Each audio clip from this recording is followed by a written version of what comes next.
ನಾನು ಅನುರಾಧ ಅಂತ. ಇವಾಗ ಭೀಮಾಶಂಕರ್ ಅನ್ನೋರು ನನ್ನ ಮೇಲೆ ದೂರು ಮಾಡ್ತಾ ಇದ್ದಾರಲ್ಲ, ನಾನು ಓಡೋಗಿದ್ದೀನಿ, ಅದು ಮಾಡಿದ್ದೀನಿ ಅಂತೇಳಿ. ನಾನು ಎಲ್ಲಿ ಓಡೋಗಿಲ್ಲ, ನನ್ನ ಮನೆಯಲ್ಲೇ ನಾನಿರೋದು, ಅಂಚೆಪಾಳ್ಯ ಮನೆಯಲ್ಲೇ ನಾನು ಇರೋದು. ನಾನು 4 ವರ್ಷದಿಂದನೂ ನಾನು ಇಲ್ಲೇ ಇದ್ದೀನಲ್ಲ, ಅದೇ ಏರಿಯಾದಲ್ಲೇ ಅಲ್ಲೇ ಇರೋದು. ಬೇಕಾದರೆ ನನ್ನ ಅಕ್ಕಪಕ್ಕ ಎಲ್ರಿಗೂ ವಿಚಾರಿಸಿ, ನನ್ನ ಮನೆಯಲ್ಲೇ ನನ್ನ ಮಗಳಿಗೆ ಕರ್ಕೊಂಡು ನಾನಿರೋದು. ನಂದು 2 ಮಕ್ಕಳ ಜೊತೆಗೂ ನಾನಿದ್ದೆ ಮೊದಲು. 2 ಮಕ್ಕಳು ನನ್ನ ಜೊತೆಗೆ ಇದ್ದರು. ಎಷ್ಟಂದರೆ ನನ್ನ ಮಗ UKG ಹಿಡ್ಕೊಂಡು ಅವ್ನು 3rd ಸ್ಟ್ಯಾಂಡರ್ಡ್ ಮಟ್ಟನೂ ಇಲ್ಲೇ ಇದ್ದೆ. ಇವಾಗ ನನ್ನ ಮಗನ ಕರ್ಕೊಂಡೋಗವರು 1 ತಿಂಗಳಾಯಿತು, 1.5 ತಿಂಗಳು, 1 ತಿಂಗಳಷ್ಟಾಯಿತು. ಇವಾಗ ನನ್ನ ಮಗನ ಜೊತೆ ಮಕ್ಕಳ ಜೊತೆ ಎಲ್ಲ ಚೆನ್ನಾಗೇ ಇದ್ದೆ. ಸುಮ್ಮನೆ ನನ್ನ ಮಕ್ಕಳಿಗೆ ಹೊಡೆದಿದ್ದೀನಿ, ಟಾರ್ಚರ್ ಮಾಡಿದ್ದೀನಿ, ಅದು ಮಾಡಿದ್ದೀನಿ. ಆ ಥರ ಮಾಡೋಂಗಿದ್ರೆ ಸರ್ 4 ವರ್ಷದಿಂದನೂ ಆ ಮಕ್ಳಿಗೆ ಕಟ್ಕೊಂಡು ನಾನು ಇಲ್ಲಿ ಜೀವನ ಮಾಡ್ತಿರಲಿಲ್ಲ. ಯಾಕಂದರೆ ಅದೇ ಮಕ್ಳಿಗೋಸ್ಕರನೇ ನಾನು ಇಲ್ಲಿಗೆ ಬಂದಿರೋದು ಸರ್. ಮತ್ತು ನಾನು ಅವ್ರಿಗೆ ಬಿಟ್ಟು ಬಂದಿದ್ದೀನಿ. ಸುಮ್ಮನೆ ನಾನು PSI ಜೊತೆ ಓಡೋಗಿದ್ದೀನಿ, ಅದು ಹೋಗಿದ್ದಾನೆ ಅಂತಾರಲ್ಲ ಸರ್.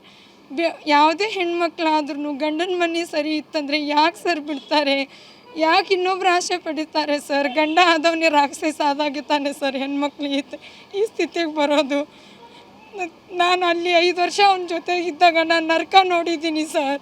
ರಾಡಿಂದ ಹೊಡೆಯೋದು, ಮತ್ತು ದಿಂಬಿಂದ ತಲೆ ಪ್ರೆಸ್ ಮಾಡೋದು, ಕುತ್ತಿಗೆಗೆ ಉರ್ಲಾಕೋದು, ಇಲ್ಲೆಲ್ಲ ಕತ್ತಲ್ಲೆಲ್ಲ ಮಾರ್ಕಿದ್ದಾವೆ ಸರ್. ನಾನು ಮಾಡಿರೋದು ನೋಡಿ ಇಲ್ಲೆಲ್ಲ ಆ ಥರ ಎಲ್ಲ ಹಿಂಸೆ ಮಾಡ್ತಿದ್ನು ಸರ್. ಕುಡಿದು ಬಂದು ನನಗೆ ಹೊಡೆಯೋದು, ಬಡಿಯೋದು ಎಲ್ಲ ಮಾಡ್ತಿದ್ನು. ಅದು ಎಲ್ಲನೂ ಸಹಿಸ್ಕೊಂಡಿದ್ದೆ. ಯಾಕಂದರೆ ನನ್ನ ಹಿಂದೆ ನಮ್ಮ ಮನೆಯಲ್ಲೂ ಯಾರು ಗಂಡು ಮಕ್ಳು ಇಲ್ಲ ಸರ್, ಬರೀ ಹೆಣ್ಮಕ್ಳು ಇರೋ ಮನೆಯಲ್ಲ. ಹೋದ್ರೂ ನಮ್ಮ ತಾಯಿ ಬ್ಯಾಕ್ಗ್ರೌಂಡಲ್ಲಿ ನೋಡ್ಕೊಳ್ಳೋ ಸ್ಥಿತಿಯಲ್ಲೂ ಇಲ್ಲ ಅಂತ ಅವ್ರು ಏನು ಮಾಡಿದರೂ ಸಹಿಸ್ಕೊಂಡಿದ್ದೆ ಸರ್ 5 ವರ್ಷದ ತನಕ. ಆಮೇಲೆ ಆಯ್ತಲ್ಲ, ಅವ್ರು ನನಗೆ ತುಂಬ ಅವರಿಗೆ ಪ್ಯಾಂಕ್ರೀಸಲ್ಲಿ ಪ್ರಾಬ್ಲಮ್ ಆಗಿದೆ ಅಂತ ಮನಗುಳಿ ಹಾಸ್ಪಿಟ್ಲಿಗೆ ಅಡ್ಮಿಟ್ ಮಾಡಿದರು ಸರ್. ಅವ್ರೇನಂದ್ರು, ಇವರು ಡ್ರಿಂಕ್ಸ್ ಮಾಡಬಾರ್ದು, ಇನ್ನು ಮುಂದೆ ಡ್ರಿಂಕ್ಸ್ ಮಾಡಿದರೆ ಮತ್ತೆ ಅವ್ರ ಲಿವರಿಗೆ ಎಫೆಕ್ಟ್ ಆಗುತ್ತೆ ಅಂತ ಹೀಗೆಲ್ಲ ಹೇಳಿದರು ಸರ್. ಅವರು ಡಿಸ್ಚಾರ್ಜ್ ಮಾಡ್ಕೊಂಡು ಅದೇ 1 ವೀಕ್ ಆಗಿದೆ ಬಂದಿದ್ದೀನಿ ಸರ್. ಅವ್ರು ಹಾಗೆ ಕುಡ್ಕೊಂಡು ಅದು ಮಾಡ್ಕೊಂಡು ಬಂದರು ಸರ್. ನಾನು ಅದಕ್ಕೆ ಸಿಟ್ಟು ಬಂದು ಕುಡ್ಕೊಂಡ್ಬಿಟ್ಟೆ. ಅದು ಏನಕ್ಕೆ ಬಂದಿದೆಯಾ, ಈಗ ಇಷ್ಟೆಲ್ಲ ಪ್ರಾಬ್ಲಮ್ ಆಗಿದೆ. ಒಂದು ವರ್ಷದ ಮಗಳಿಗೆ ಒಂದು ಆಸ್ಪತ್ರೆಯಲ್ಲಿ ಬಿದ್ದಿದ್ದೀನಿ, ICU ಅದು ಎಲ್ಲ ಯಾರೂ ಬಂದಿಲ್ಲ. ಈಗ ನೀ ಇಂಥ ಸ್ಥಿತಿಯಲ್ಲಿ ಕುಡಿದದು ಬಂದರೆ ನಾನು ಹೆಂಗಾರ ಇದು ಮಾಡಬೇಕು, ಕುಡಿದ್ಬಿಟ್ಟು ಏನು ಮಾಡ್ತೀಯ ಅನ್ನೋದು ನಿನಗೆ ಪ್ರಜ್ಞೆ ಇರಲ್ಲ ಅಂತ ನಾನು ಅವಾಗ ಅಂದೆ ಸರ್.